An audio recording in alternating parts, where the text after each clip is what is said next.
گهدارن هیوی اف ام سلاو و ریز دخلک کنودا جکوشیان وجدار گهدارن هیجا از دیال خلف ورما لهولا دكتور آشور قبرو هي بوسبورد نخوشية دل وداخلية ده. مرحبا دكتور. أهلا وسهلا فيكن في عيادتي الخاصة. دكتور، باعتبار بلش شهر رمضان نريد نحكي عن فوائد رمضان وأضراره على الناس بشكل عام وعن المرضى بشكل خاص. هلا بشكل عام نحن يعني راح نحكي نظرة عامة على الصيام وتأثيره على الحالة الصحية عند الإنسان. بشكل عام الصيام مفيد جدا للجسم، عم يريح الجسم بفترة طويلة من الطعام والشراب، فعم يصير إراحة لكثير من الأجهزة ويصير تخفيف للضغط على الأجهزة، فيعطي رياحة الحقيقة حوالي 12 ل 18 ساعة حسب فترة الصيام. لكن الصيام الامتناع عن الطعام والشراب له تأثير بنفس الوقت عند المرضى. نحن عم نحكي من الناحية المرضية، ففي بعض الآفات المرضية اللي تقتضي أنه الإنسان ما يصوم فيها. نحن حسب معلوماتنا عن الدين الإسلامي هو دين يسر وليس دين عسر، وكل إنسان عنده فتوى طبية أو تشخيص مرضي طبي يمنعه من الصيام مفروض ما يصوم.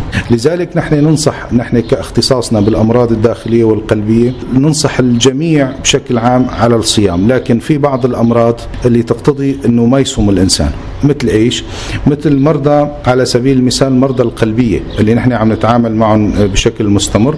مرضى القلبية يجب أنه يأخذوا دواء بفترات منتظمة. في خطورة على حياة في حال الامتناع عن تناول أدوية، خاصة نقص التروية القلبية أو احتشال العضلة القلبية أو اضطرابات النظم القلبية اللي تقتضي.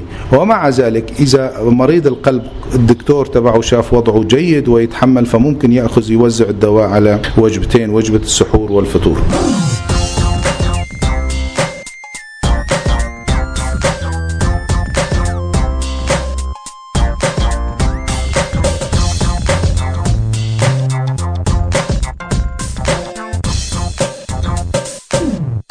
بالنسبة للأمراض الجهاز الهضم، بأمراض جهاز الهضم بشكل عام الصيام كتير مفيد لها ويريح جهاز الهضم، ما عدا بعض الأمراض مثلا القرحة العفجية الاثني عشرية، فهي تقتضي أنه المريض يأكل بين فترة وفترة، فهذا ننصحه بعدم الصيام. أما الأمراض الثانية الهضمية فبشكل عام الصيام مفيد لها، ويقدر حتى المريض يأخذ أدويته بالإفطار والسحور.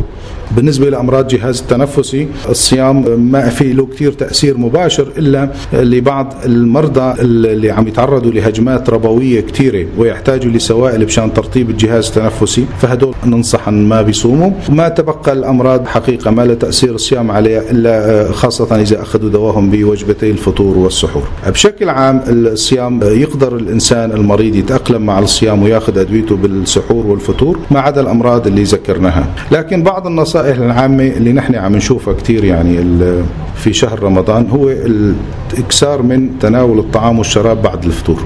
فعم يتناول الصائم كميات كبيرة، فتؤدي هالكميات الكبيرة أولا إلى إجهاد على جهاز الهضم، اثنين تؤدي إلى سمنة. لذلك نشوف كتير من الناس عم بيسمنوا بشهر رمضان بسبب تناول هالكميات الكبيرة وكميات الكالوري الكبيرة اللي عم تعوض له ال 12 ساعة اللي صامها بكميات أكبر من اللي كان يتناولها في الأحوال الطبيعية في حال عدم الصيام. لذلك الصيام لا يعني تناول كمية كبيرة من الطعام والشراب، ننصح بتناول كميات قليلة ومتعددة والبدء بالسوائل أو الأكلات الخفيفة حتى جهاز الهضم يتحمل هالشيء هذا. بالنسبة لفترة الإفطار نطلب من المريض يركز على الشغلات المفيدة اللي هي الكربوهيدرات والنشويات، وعدم الإكثار من السوائل السريعة الامتصاص أو السكريات سريعة الامتصاص اللي تؤدي للجوع أكثر واللي تؤدي إلى السمنة وتؤدي إلى العطش أكثر.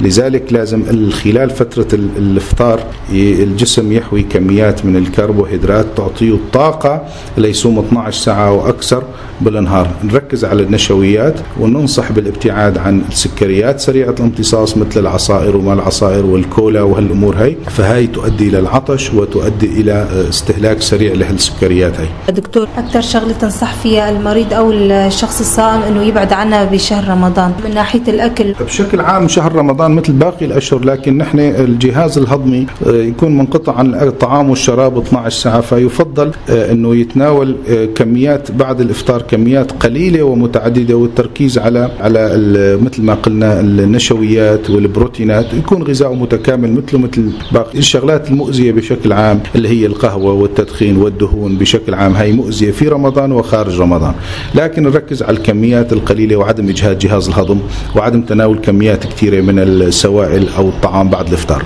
لأنه هذا الشيء عم بيسيء للمريض وعم بيعوض له فترة الصيام كلياتها، بالعكس وعم ينقلب بشكل سلبي عليه. دكتور، في نهاية الفقرة نتشكرك كثير. يا أهلا وسهلا فيكن، كل عام وانتم بخير. گۆدارن هێژە ئەم گەهانداویە خەلەکە خۆش گۆشەیان وشدار تا خەلەکەکە دن ببینن دخێر و خۆشیێت.